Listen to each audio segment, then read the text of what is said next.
Hello and welcome to another episode. Now, as usual, my name is Jeffrey and this is Inquisitive Universe. You're very welcome if this is your first time. Well, I'm Jeffrey. We talk tech here, everything that have to do with smartphones, how you use your smartphones, everything about smartphones basically. So today I want to talk about a topic that, well, lots of people really do not talk about a lot, and that's GPUs. Yep. So I wrote a post about eFootball because I play PES. I still call it PES, even though they call it eFootball now. And I got a comment under the post on my blog, and the person was like, "Hi, Jeff, I'm planning to buy a Samsung A02. Should that phone be able to play PES? I don't know." Well, I'm going to answer that question. I've already answered the person, by the way. Don't go check the blog. I already answered the person, by the way, but I'll answer it subsequently in this video. So let's get started.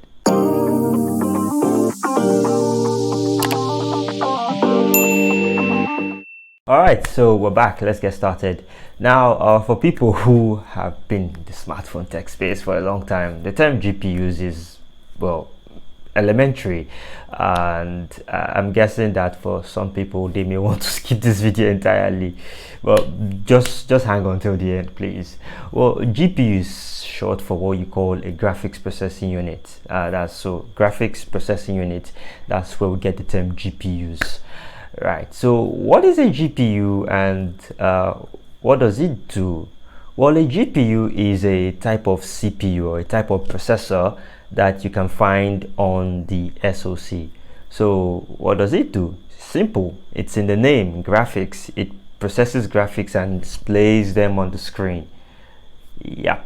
So what happens is that the relationship between the CPU and GPU, I tend to call them the daddy and the mommy of the SoC.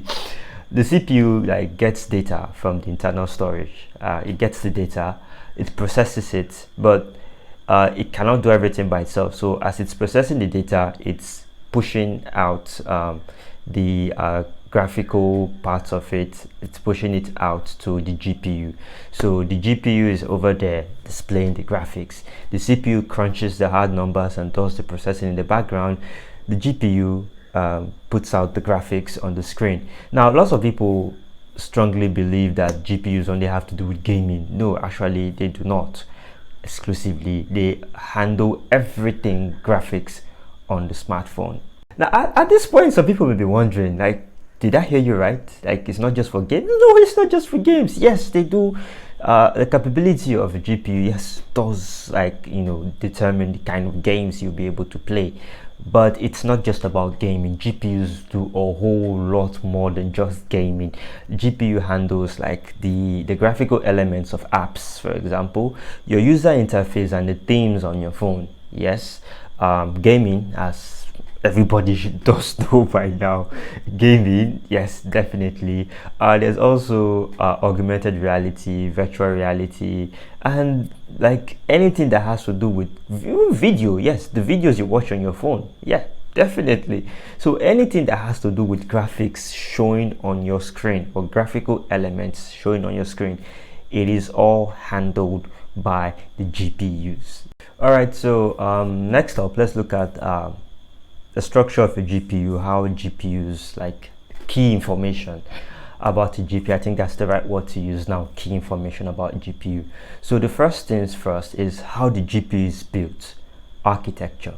So that's the very, very most important part. A GPU has to be built in a certain type of way. Now, the way the GPU is built is called an architecture. Now, there are, 4 or 5 major companies that build GPUs for smartphones. Now, unlike CPU cores where you have ARM as the standard body, so everybody compares their own CPU cores to ARM Cortex CPUs, there is no such thing in the GPU market. It's basically a free for all. Alright, now Qualcomm have the Adreno architecture, which they use for the Adreno GPUs. ARM has the Bifrost. They used to use Bifrost, and some of their old GPUs still use Bifrost, but the newer ones use the Valhalla architecture for their Mali GPUs. Apple, well, they use the Apple architecture. I'm calling it the Apple architecture because there's really very little information about Apple GPUs on ground. Those guys are really secretive. The next up, you've got AMD with their RDNA technology, which they shrunk down for the Eclipse, which is on the latest Exynos 2200. Then you've got Imagination Technology, which with their own architecture, which they use for their Power VRO GPUs, which I don't think they make any more. They don't make any new ones anymore. Because, well, I don't know, they lost a big contract with Apple, and since then the company has been going down.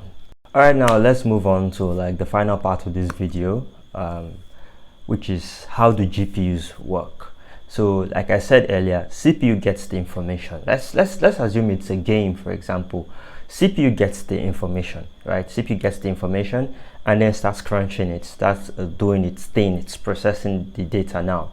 So when it gets to the part of the data that needs to be displayed on the screen, it simply moves them away to the GPU. Now the GPU collects this data, and then like you have now the GPU cores, or what some people tend to call the execution units, but I prefer to call them cores. It's easier for me to make sense of them that way, because execution units is just too long. Cores, simple English. So GPU has cores. So right, so the GPU cores, like I said, are built based on a certain type of architecture. These GPU cores collect these like graphical elements and then like works on them to display them on the screen. So it's the job of the cores is to like render, like, you know, like draw these images on the screen. So apart from the cores, you also have what are called shaders.